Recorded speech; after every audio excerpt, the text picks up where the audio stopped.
Hello, friends. How are you? I feel like it's been a month since my last stream, normal stream, right? But it's really only been 2 weeks. I mean, last week I had a stream, but it was really the students talking to y'all and talking about the work they were doing, which was a lot of fun and wonderful and fantastic. I thought they did a fantastic job. Like, I keep using that word, but they really did. They should all have their own sets of fans. They should be super proud of everything they accomplished. And they then showed their work at To Share Brewery and did a fantastic job with that. They talked about their work. I was really impressed with the resin work they created. We'll work on our mess cleaning up skills. But even I struggle with that on a very regular basis. So I don't feel bad that skill was something that we all need a little work on. Elise, of course, did her magic with the kids. They were fantastic. She was fantastic. Did you see how mature they were when they were talking to y'all about what they did? It was really fantastic. Along with that, so I have like lots of updates. Maybe I should have written notes before this because I feel like I have so much to share with you all. If you don't know me and you're joining me for the first time, I'm Amber Nicole. I have a company, Uncharted Tutoring, and I go into schools and teach science using art and using like all these tools that you see me use on the channel in different ways. Some of it's different, you know, it's not the same thing as what I'm doing in schools because here I have access to things that I can't bring into schools. Resin is really hard to bring into schools. I can do it in certain ones, but not many. Anyways, all that. So if you're in North America, particularly New England area, you know, school is starting like very shortly. Some people next week, some this week, some the week after that. And so, of course, I'm getting ready with all my contracts and getting set with my schools, and that's going well enough. It's not what it was before COVID, but it's better than last year, so I'll take it. I've also, because I feel like I need some teacher development skills, I've taken a part-time position at a small private school here in New Hampshire, Manchester, New Hampshire. And I knew that the experience going into a school as the teacher instead of someone who was just coming from the outside would be a little different. But I knew. That's why I did it. That's why I took the job. I knew I would learn skills that I don't currently have. There are some aspects I miscalculated on, particularly how hard it is to get a classroom up and running. I don't know if it's just me and trying to get like an art classroom up and running, or that's how it is for every art teacher the first time they step into like some kind of a classroom that has a lot more going on, like, you know, supplies. Art classrooms live and die by their supplies because we can't do anything without them. So I have been spending one day a week all summer just going through the supplies and figuring out what's there. I've been doing that all summer. And then the room also, I wanted to like decorate my room. So I did some enormous resin pours that if you follow me on Instagram, I believe you should have seen some of their progression. One of them will post actually during this stream because something went wrong with my stream manager. So they didn't post this morning, but they did post on Facebook and Twitter. So if you follow me in those modalities, you should have seen those. At least some of them, where I'm coating giant, 6 and 8 foot tables with resin, with paint, and shifting them and lifting them, and then you'll see. Follow me. You'll love it. You'll just love it. So yeah, that took longer than I thought, and I'm wrapping some things in rainbow vinyl, like commercial sign vinyl, which is very different from the vinyl you get for a circuit cutter. It's much thinner and it stretches and it responds to a heat gun. It's kind of nuts. I'm learning a lot. Can I just say I'm learning so much? But those drawers are not wrapped. So each evening I go when I have a second set of hands and do a couple drawers and get that done. So that's also eating in my time.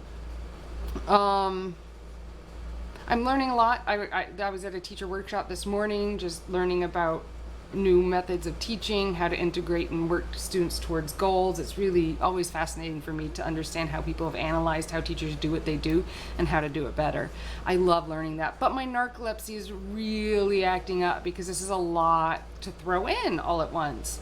For those of you that don't know, I have narcolepsy, idiopathic hypersomnia. You don't see it affecting me most of the time. If you catch me really tired one day, you might, but I'm really great at managing it. I've had it for almost 10 years now, or at least diagnosed. I've had it for longer. I don't have the cataplexy like Kai does, where she'll go numb and part of her will fall asleep and she'll keel over. Mine is different. It's idiopathic hypersomnia.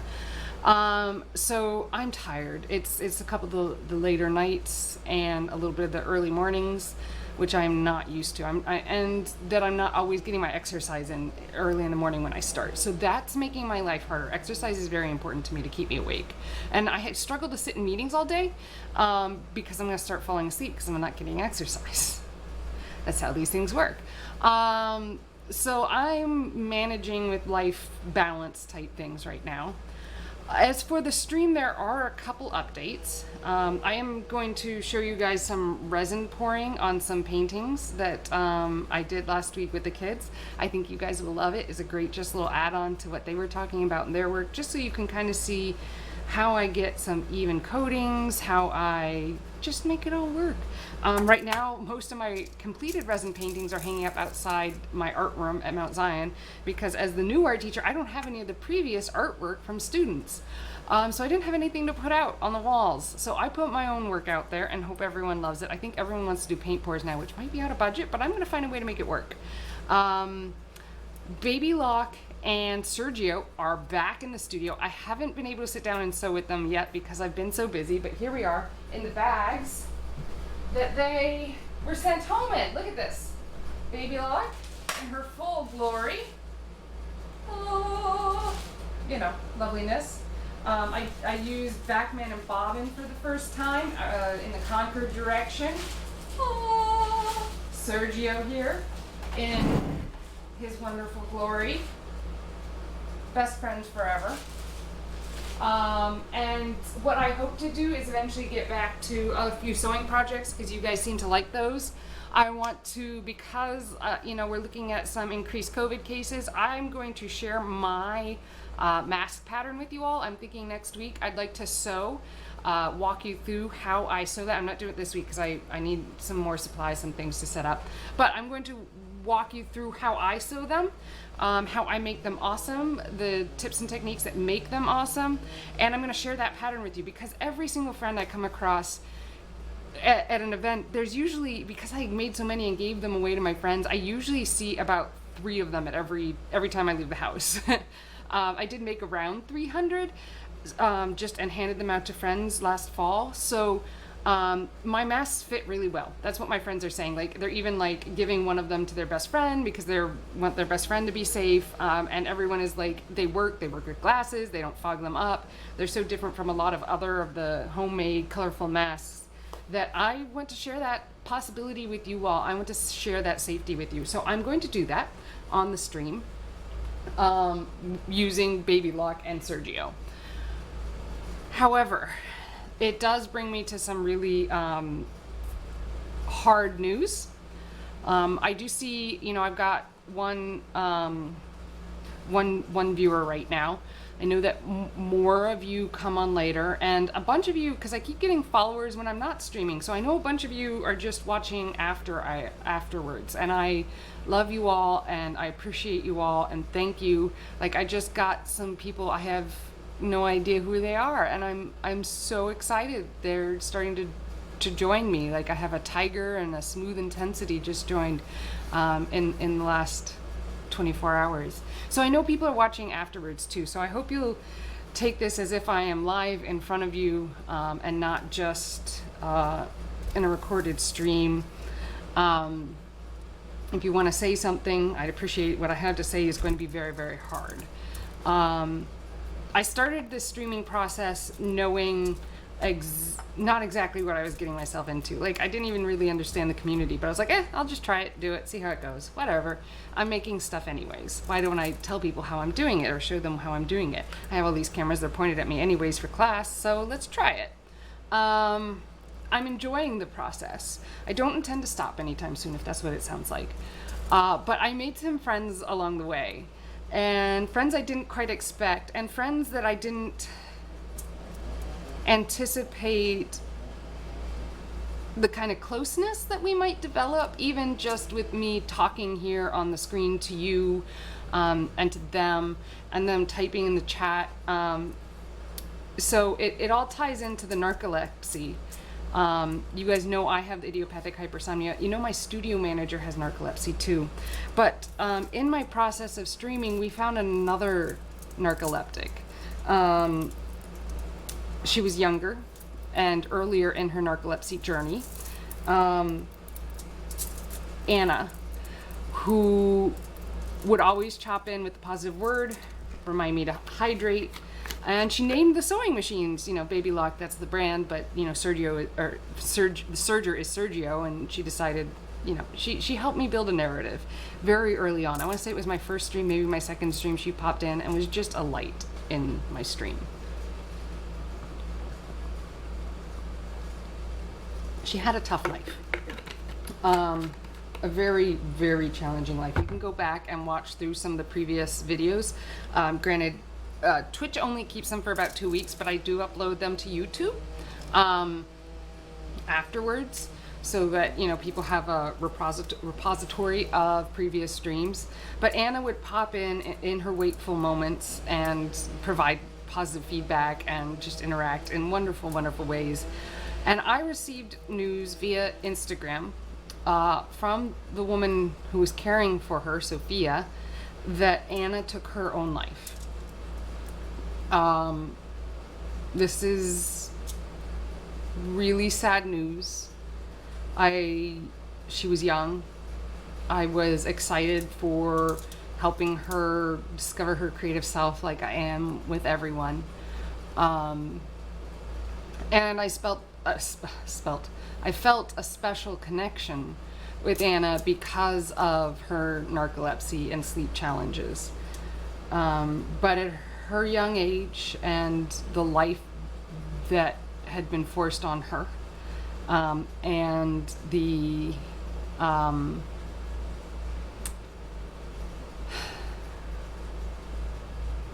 because of the life that had been forced on her and the medical condition, life was hard for her. So she took her own life, which is never ever something to say lightly. If I can think of anything positive out of this, I hope she found the peace that she was looking for. My heart breaks for her. So I've known for about 2 weeks. I didn't want to give this announcement with the kids here last week, so I waited till now. But it is still amazing the number of things in the studio that make me think of her because of how much streaming I did and how frequently she joined us in the stream. I know a lot of you chatted with her, so I know that this news probably comes as a huge, like, devastating thing. And Sophia reached out to me and said she was, deleting all of Anna's accounts and all of those things. But that she wanted to let me know that Anna really valued our friendship. And I did not anticipate that happening on a Twitch stream. I'm glad it did. I'm glad to have been a small point in Anna's life. You guys, if you watched the stream, probably know that she had talked about that and that I had shared some resources in Brazil for suicide hotlines. If you need that kind of help, please put it in my chat. I will try to find you whatever help I can in your country or location. Please don't. Please don't. It gets better. As someone who's been through narcolepsy and come out the other side with a reasonable approximation of a normal life, the other stuff I can't relate to other than just my heart breaks for Anna.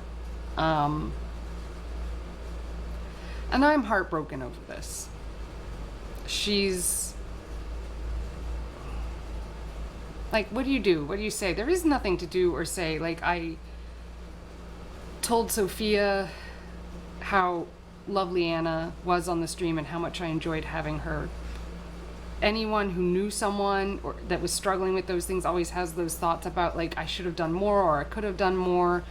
And I know that you all said positive things to her all the time, and I want you to know you did everything you could. I think, I hope I did everything I could. I know Sophia was like a mom to her. Sophia watched out for her and had all her love, and she didn't want to be a burden to Sophia, but she saw herself as a burden. I don't know. I feel like I'm wandering now, just in a little bit of grief. Anna is all over the studio. So I hope to do something that will help remember her adequately. I don't know what it is yet. You know, Baby Lock and Sergio will miss her immensely. I will miss her and her cheery face.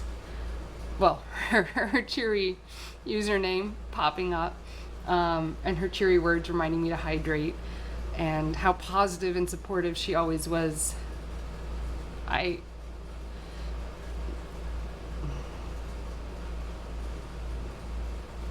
And I struggle with it too. I wanted her to have more confidence. Excuse me. I tried. I did what I could, tried to put those positive thoughts in her head, just like you do with students when you're a teacher, you know, like, don't say you can't do it, just say you need help doing it, or she always apologized every time she'd come back after falling asleep. I'm like, don't apologize for a medical condition, just say thanks for your patience if you really feel the need, to acknowledge that people waited on you. I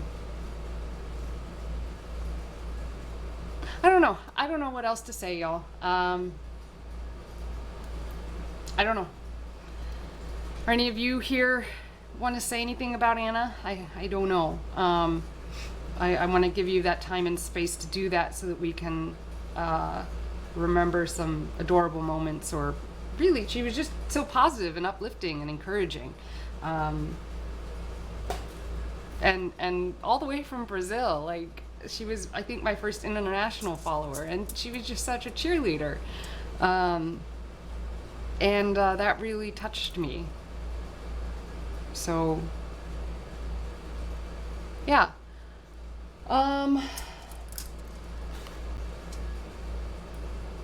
Okay, well, I'm not seeing any talking coming through, so I'm hoping you guys are dealing with your grief in a healthy way. I'm gonna, you know what, just real quick, before I forget, in the chat, I'm gonna put like the suicide hotline number and stuff like that in case you are dealing with those feelings or thoughts. Here we go. This is the National Suicide Prevention Lifeline for the US. Call that number if you are feeling like you're at the end of your existence and don't know what else to do. There are lots of resources. Here's one specific to New Hampshire. I don't know that I have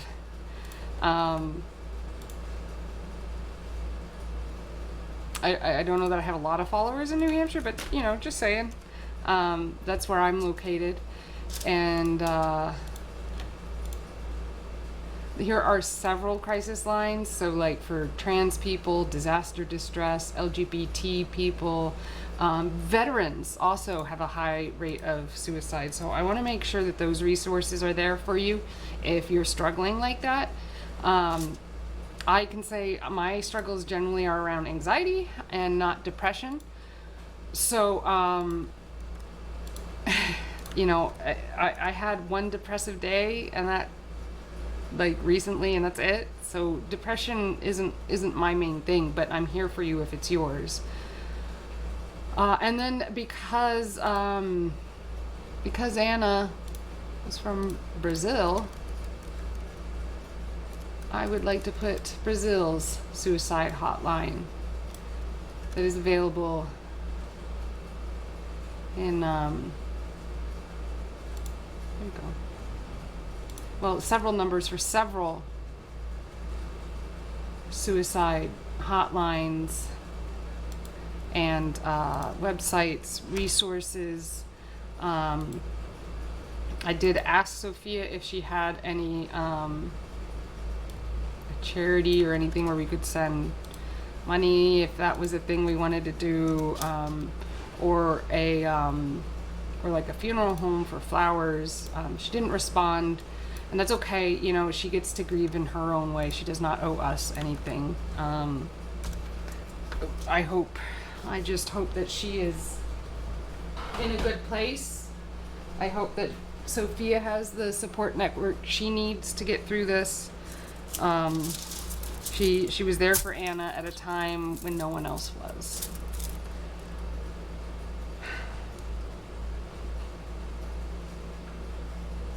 Yeah, that's what I have to say. So let's coat some paintings in resin. I'm gonna switch views so that my hand is big and not my face, so you guys can get a good look of what it is exactly I'm doing here today. I have a couple paint pours that I did while the kids were here. A couple different directions on them, a couple different styles, and I'd like to coat these in resin.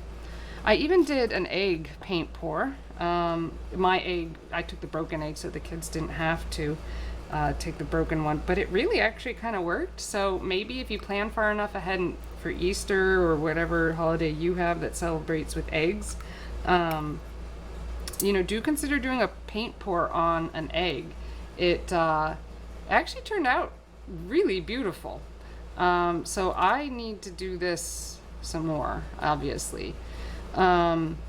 It's adorable. I did a painting in those same colors. It came out a little wonky. It's stuck to the foil. I'm not going to peel it off live on camera here, but here it is. Same colors. They kind of blended more than I expected. There's also a painting underneath that the brush strokes they're showing through. I'm not sure how, why, what's going on there, but it's kind of fascinating. Where did I put that? I did manage to pull a resin skull out of my resin mold that I made the time before, but I don't know where that got to. So that's cool. That's cool. You know, just know that that was successful. It didn't quite do like the, what do you want to call it? Marbling I was looking for, so that it would kind of look like opal, but it was still a great piece.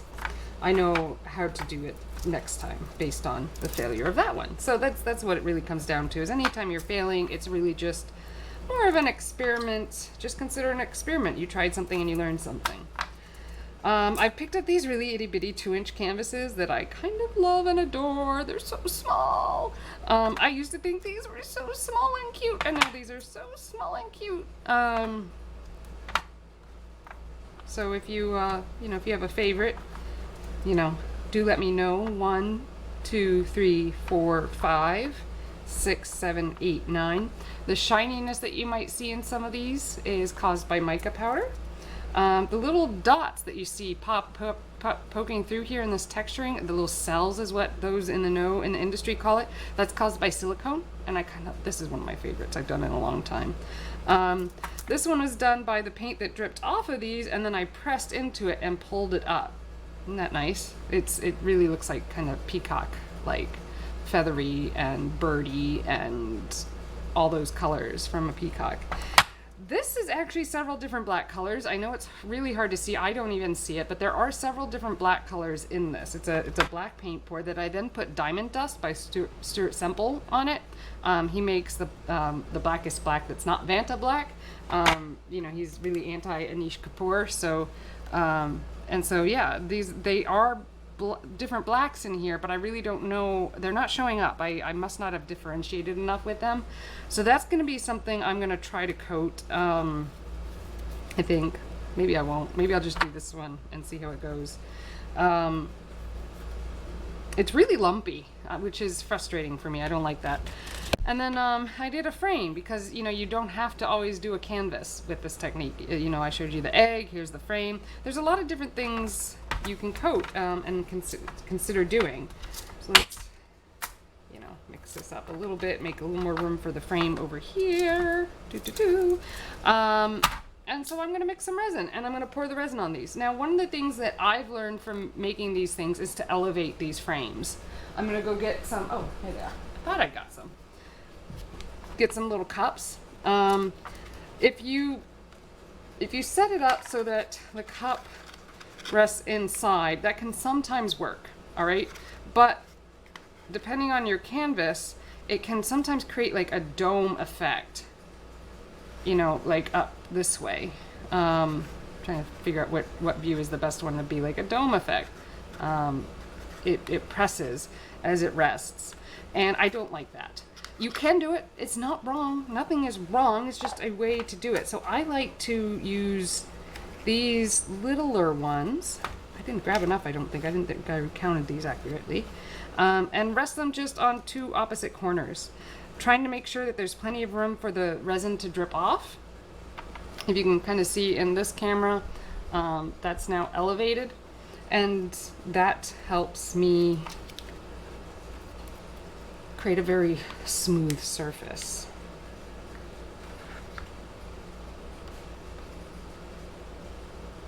So that's what I'm going to do first, is set these up, create a beautiful smooth surface. Do watch the Instagram videos that I should have just posted about 15 minutes ago. It's also on Facebook, but do watch them. I think you'll learn something. So see, this cup is just big enough so that I could rest on one cup, but I'm not sure I like how unstable that is. Doesn't it look unstable? I'm gonna knock this over if I move this. Yeah, I'm gonna get a couple more of these small little paper cups. They're very helpful. Sometimes when I'm working with resin, I'll have worked with it enough that I just have some of the resin cups, you know, used previously and they're dirty, so I'll just turn them over and use those instead. It's a way to reuse them, but you can't reuse them with resin, because if there's resin already in what you're starting, it will kind of serve as like a kind of nucleation site for the resin to begin setting, and it sets a lot faster if there's old resin on what you're using. You certainly can't use them to measure again, because the measurements will have been distorted, which is just, you know, anti everything about measuring resin. There we go. Whoops, daisy. Over here.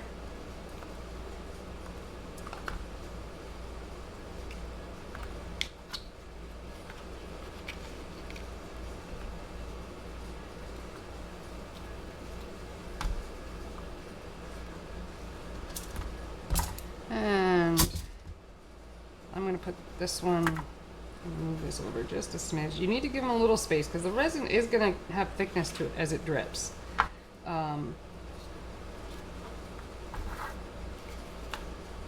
I find it to be more stable to put these little cups upside down like this. And these are just those little paper condiment cups that you would get at like a McDonald's or, you know, a Wendy's or something that you dip your French fries in. So don't go thinking they're really anything special. You can get them for pretty cheap, which is why I like them. And, you know, paper is a little more recyclable and all that kind of stuff than plastic. All right, how's this look? What do you think? It's really a packed lunch tray here. Yes, that is what I'm using. It's a lunch tray, and it's gonna hopefully protect the foil. Should help protect the tray from the resin, but I think if the resin gets on the tray, it's just gonna peel off, so it won't be a big deal. All right, shall we do this? Let me get some gloves on. I'm gonna mix the resin, and then I'm gonna pour it over everything. My gloves have moved.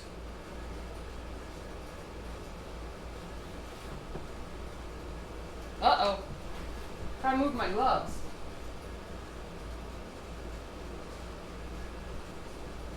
I think I know where I think I have a secret stash. I think I have a secret stash of gloves.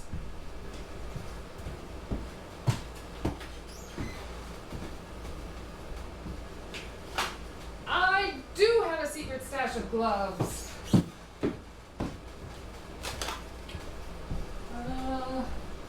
Where does she want me to put them now? She's moving things around.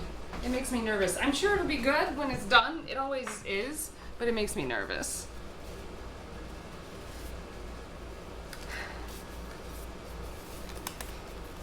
It's weird, the things that make me think of Anna.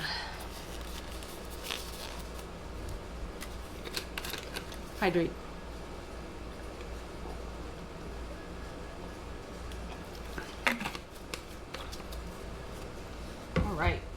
So we put gloves on just because the cleanup on your hands if you don't put gloves on is 10 times worse.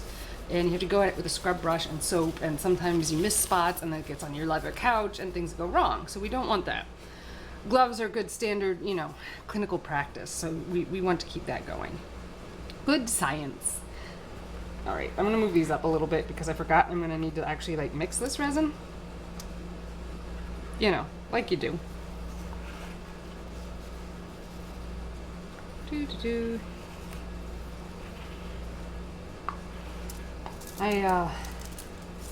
So on, what was it? Monday night? Was it Monday night or was it last night? Oh my gosh, it was last night. There was the school open house, which I've experienced previously as an after school provider, but not one of the in-school peoples. And it was cool to experience that way for a couple of different reasons.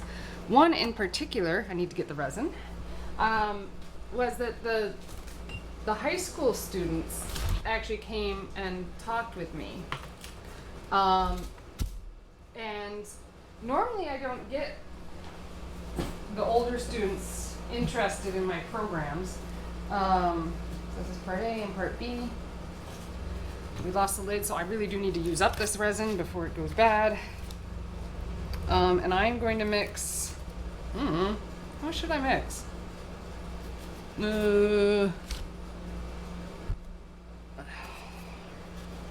I'm taking a guess. 8 sounds like a lot, so I'm gonna go with 6. So 3 of the part A.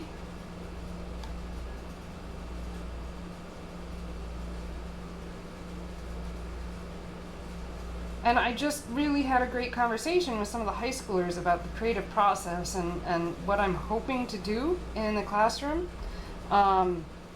The school is a competency-based school, which means instead of your normal grades and that you get once and you have to keep building on, like A, B's, or C's or numbers, you get a score, and you can always improve that score by redoing the stuff you're working on, which is really a fantastic way, I think, to do education.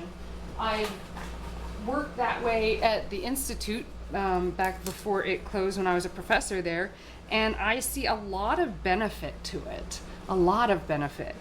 So it's not new to me. It's still a little complex for me to implement from a grading perspective, because sometimes I have to kind of convert it to like, is this A work or B work? And I have to think about that, because that's my reference point. But then I can turn it back and be like, well, it's a B because they did these things but not this. So I'm loving that aspect of it. But I got to talk to the high schoolers and kind of see what they were hoping to get out of a creative program. And so I've come across this teaching artistic behavior kind of thought process to teaching art. And my friend from high school who became an art therapist and is this really, kind of really cool art teacher in a county back home. And she's kind of like a leader, she is a leader in her field, has been walking me through some of this and answering my questions. Remember, when you're mixing resin, keep mixing. Mix slowly so you don't get a lot of bubbles, but you gotta mix thoroughly. So I am, that's what I'm hoping to do. So I talked to a few that stopped by my room about what their artistic goals were. And I'm like, well, it's not going to be so media specific. Like if I'm doing a paint, I'm not, if you want to learn how to do a paint pour, I'll teach you how to do a paint pour. But my assignment isn't going to be to do a paint pour. It will be explore color. And then you can explore color using a paint pour or video. If you want to learn to explore video instead of paint or pencils. So, but then they have to figure out how to explore color in a video.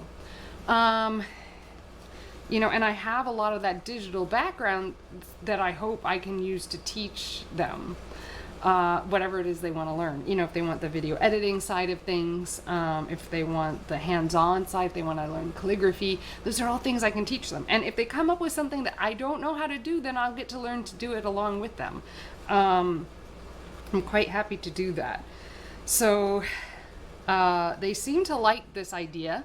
that they can all kind of work on their own projects. And I'm excited for it. I hope I'm not way outside my depth with this process. It sounds like it's really challenging. But I think it's the right way to go about teaching art, because the way I see it, and I kind of ended my stream 2 weeks ago talking about this, is everyone's an artist. They really are. You just need to discover what kind of artist you are. You know, my dad, who's a physicist and numbers and management type, you know, makes beautiful wooden kayaks, and he grew up doing photography. And my mom's a fibers artist. She's an engineer, sure, but she's a fibers artist with knitting and sewing and quilting. And everyone needs to discover what their, you know, whole creative expression really is. And they'll feel more whole as individuals. I get adults all the time that are like, I'm bored at work and things are awful and I don't feel like I have any creative expression anymore. And so then they're just starting that journey to discover what their creative is, what is their art. And that's an exciting process too, to help adults discover that. So, anyways, it was a great conversation with the high schoolers that popped in to say hi. And I can't wait to help them along in their journey. I'm not as worried about the high schoolers. I've taught like college art, so, you know, we'll just work it into their frame of reference a little bit. The littles kind of scare me a little bit. Like, I've been teaching the uncharted type stuff forever, like, you know, teaching science using art. And it's a lot more of that guided step-by-step type, here's how we do it, but here are the places where you can make decisions and alter your outcome.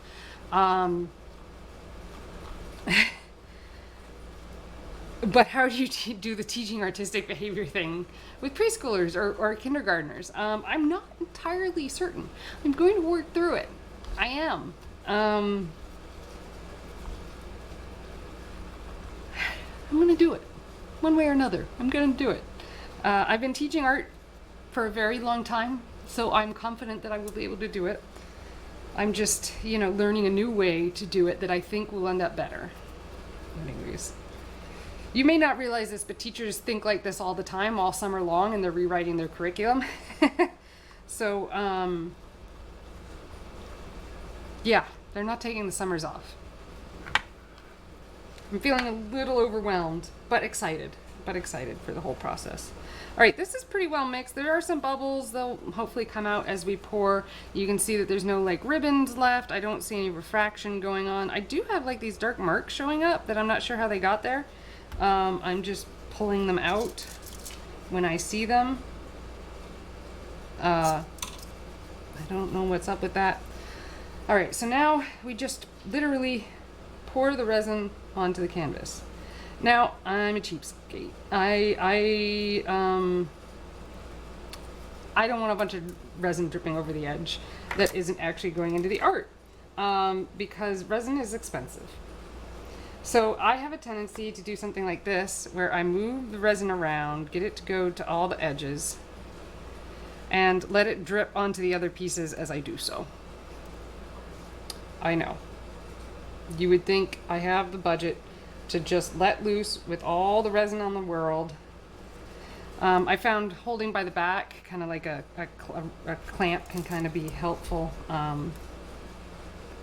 And so I move the resin around. You see a lot of like YouTubers and stuff and I will move it with the stick, and it's a thinner coating of resin, but that's kind of the point, so that like I can save money.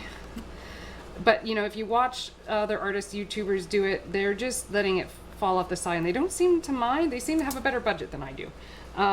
So they can do that. You can do that if you have that kind of a budget.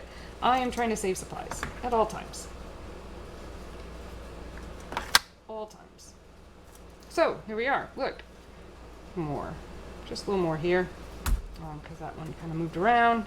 Again, clamping on the back, and so that it drips onto another piece, and you know, and I spread it around. Okay, some of these other black colors are now coming out now that it's wet, or you know, has that wet resin look, so that's good. Because I was really worried. I was like, I know these weren't all black. They weren't black when I like applied them. You know, they weren't pure black. I added a lot of color.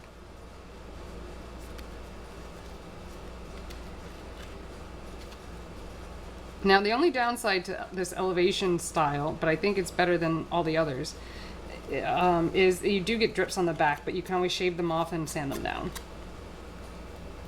So I'm not overly worried about that.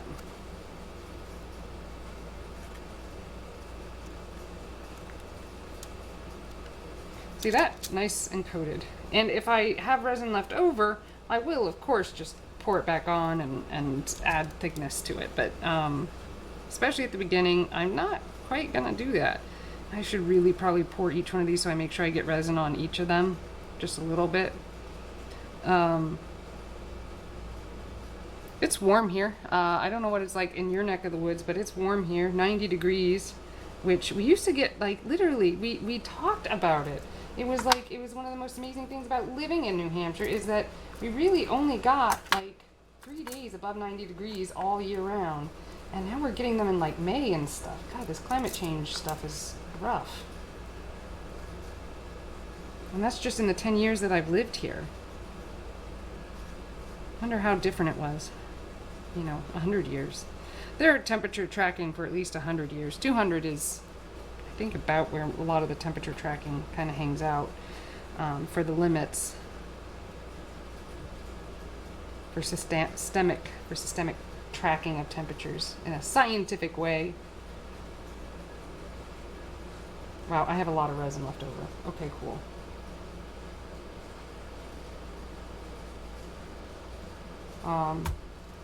I find if I don't do the drippy pour thing, it doesn't always end up on the edges, so I will do that kind of process around the edges because I really want my edges coated. If you don't coat a painting like this in resin and just kind of let it be, it often cracks and then reveals the canvas underneath or the gesso underneath, which in my book is not what I'm looking for. Sometimes I have to coat these twice because the silicone that I use in the paint still repels the resin. So don't be afraid if you have to coat it twice. Do sand it in between coatings. Oh yeah, I forgot. I do this sometimes too. Just touch the sides to get them coated. It's just lots of techniques just to get this like where I want it. I know, it's crazy, right? And messy, hence the gloves, okay? I was clear with that at the beginning, wasn't I? Wear gloves. Oh, I don't know, man. Am I ever clear enough? Sometimes I think I'm not, based on how my students respond to the requests I make of them. Be careful, try not to, you know, I don't know that I'd put the face of a painting down like that. Because, like, I don't know, man, like, it just doesn't seem right. You could trap air bubbles, actually, now that I'm thinking about it. You could trap air bubbles, which we don't want. But the sides, I'm less worried about. Sides aren't always considered part of the painting. It can be part of the painting. Let's try it on this one. Just press it down, pick it up. I don't know, I don't see any more bubbles than anywhere else. It's really beginning to drip all over the foil. I don't know if you can see on this one, the silicone is really beginning to make it like not be even. That's a thing. It's a real thing. The silicone is a repellent. That's why it makes those little cell things in the paint. But it also affects the resin then towards the end. It's messy, but the resin self-levels, so it's not so bad, I promise. We're gonna move this aside so that I can access that little pool of resin that is developing so helpfully. Do you have any questions about the process I'm doing right now? I'm happy to answer questions. You know what I didn't do? I didn't ask you guys how you guys were doing. How are you doing? If you're watching now and can type something, do let me know how you're doing. I kind of jumped into the whole Anna thing. You know, when I have an objective, I guess I have an objective. And I kind of forgot about you all. That's how rude. How rude of me. How are you all? Ah. The resin is sticky. Did you know resin is sticky? Very sticky.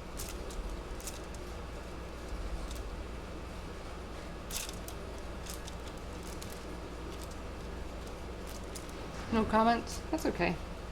The house behind me, the little abandoned one, it's kind of cute actually, got bought, so that's exciting. You may hear some noises like work being done to it, so don't let those things distract you from our mission of creating art here.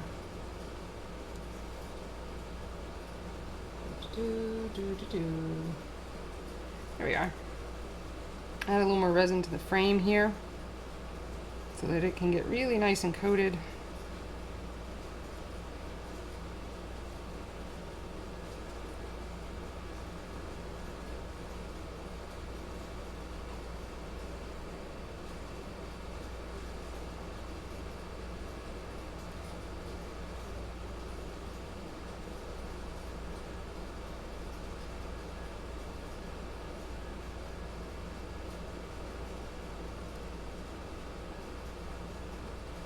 Making sure to cover those sides, letting it out. Yeah, it is definitely like pulling off the edges in some areas. I seem to have some repelling going on.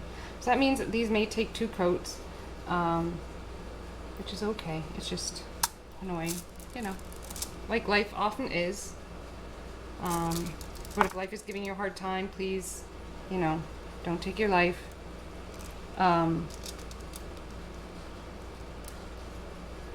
We want you to be here. Ooh, I smell it cooking up. So one of the coolest things about resin, I think, is the fact that when you're working with it, the more you're working with it in volume, the more it heats, the faster it heats up and the faster it sets. I know, what does that mean? So resin sets with an exothermic reaction. And so the more of it that you have, the hotter it gets and the faster it sets. It's really wild like that. So with a bigger pour, things set faster. And that's what I definitely found with the tables that I was doing, because I was covering those entire surfaces, and so I was making enormous vats. I'm Batman. Making enormous vats of resin to pour on those tables, and they set so much faster than I expected them to. Like they'd be set the next morning when I came back, and you know, it's a 24-hour set usually. So like what was going on was you had just so much more resin that there was more. There was more chemical reaction going on, so it got hotter and it set faster. Which makes me think, if you put it in the oven, would it set faster? Probably. And that's pretty wild and cool. All right, so now we're going to take off my gloves, and I just touched my wrist with resin, so that was not good clinical practice. So I'm going to take these off. I'm going to go wash my hands real quick.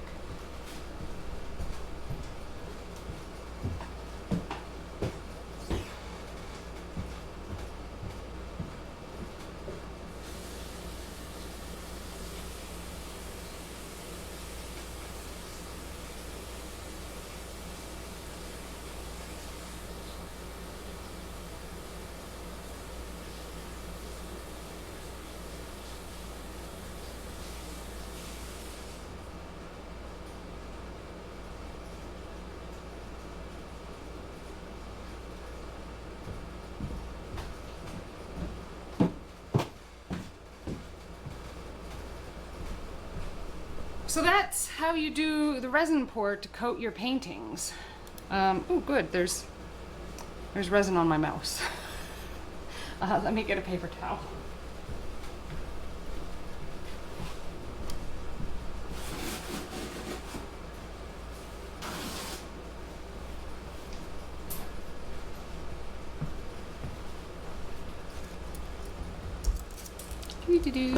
All right. I don't actually use like a mouse. I use a trackball. I should turn it off so I don't like do weird things. Switch my cameras around. Oh, gravy, that was really foolish of me. I just shot the trackball into a bunch of resin. Cool. Right. I don't have my heat gun today. It's at the school.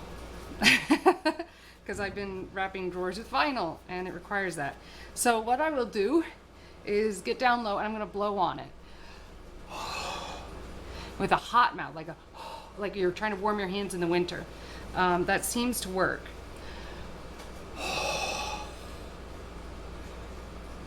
Yeah, they're popping. I don't know if you guys can see that at all. Let me see here. Oh, well, my mouse is now off. Okay, is it clean? I think it's clean. Put the mouse back in. All right, here we are. Okay, we're gonna switch back to this, and I think it's this camera that you're gonna have the best shot out of. So let me try this. We're gonna switch this to not that. This and this to this. Nope, not that one. That shows how messy my workspace is. Okay, here we go. Whoop, oh, what? Huh? Oh. Better? Yay, magic. Okay, so I'm gonna do it. Watch this corner. Can you see those bubble textures? Here we go. As I pull my hair back, because we don't want resin in our hair. I've done that. I didn't stay long enough. Okay, let's do this again. Could you see it? Could you see it? I saw it, but I don't know if you saw it. Somebody tell me you see it. I'm gonna do it again, right around here. Can you see that? Ready?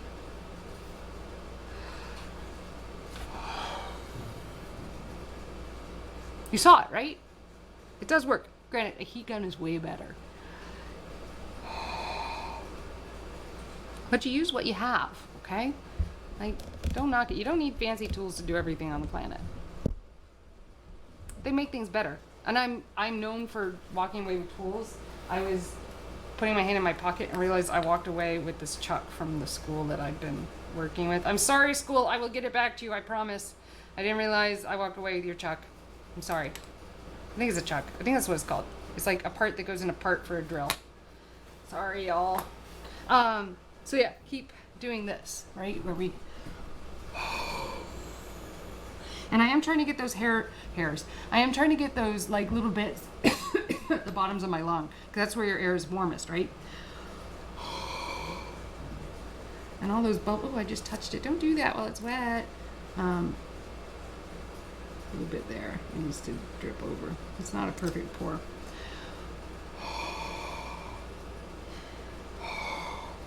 Pretty cool. Now you do it to your canvases too.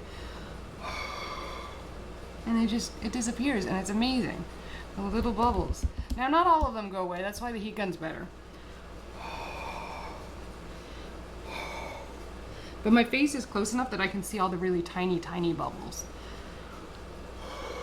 Or I'm just toughing resin. You don't know.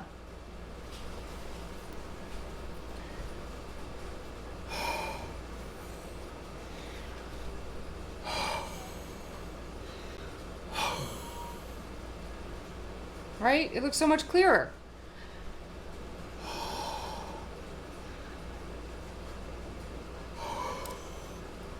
Don't get it on your face. Something tells me that would cause acne. All right, now to get this like perfect one. I want it to stay perfect.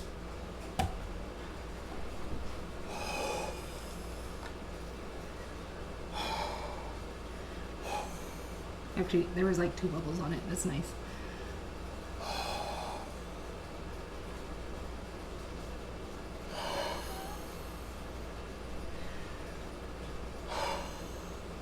All right, cool. The heat gun of your mouth. Was that exciting? Drip, drip. Is that everything you wanted in your hour of Twitch stream with Amber Nicole? Yeah, so next week I hope to spend more time with you. I'm probably gonna start earlier. Soon, school will be starting, so I'm gonna have to move my stream way earlier. Probably around 1:30. That's probably not going to work for a lot of you. I'm sorry, y'all. I'll either move it to later in the evening, or earlier. Probably earlier because it's my work day. This is my work. This is what I do. I'll think about, I'm probably thinking 1:30 Eastern time. If you have a preference, type it in the comments, pretty please. So,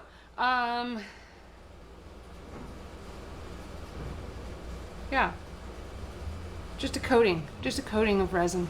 That's all I wanted to get done today. The stress is palpable. If you have any ideas for, like, you know, further talking about Anna, if you think that that's a thing we should do, because she was a big part of this channel, you know, just send me a message on Instagram or something, a quick DM or whatever, and I'll chat with you.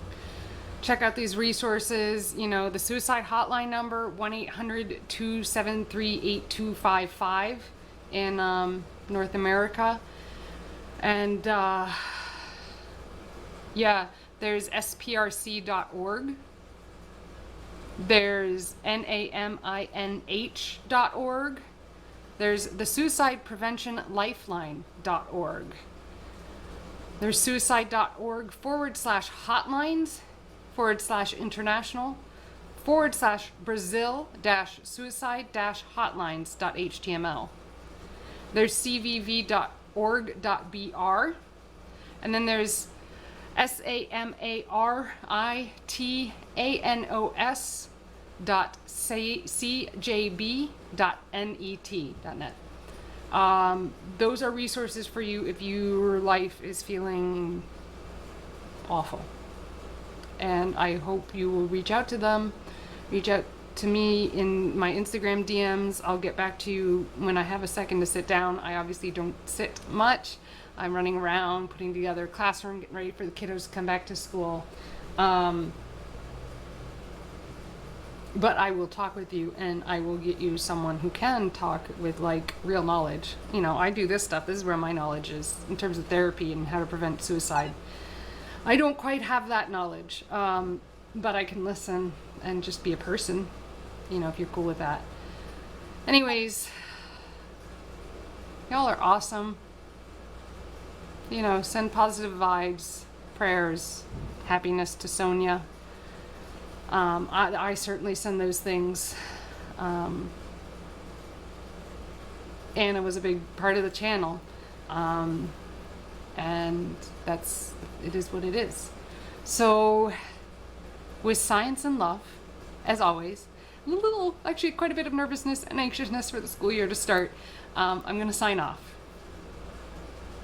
In science and love.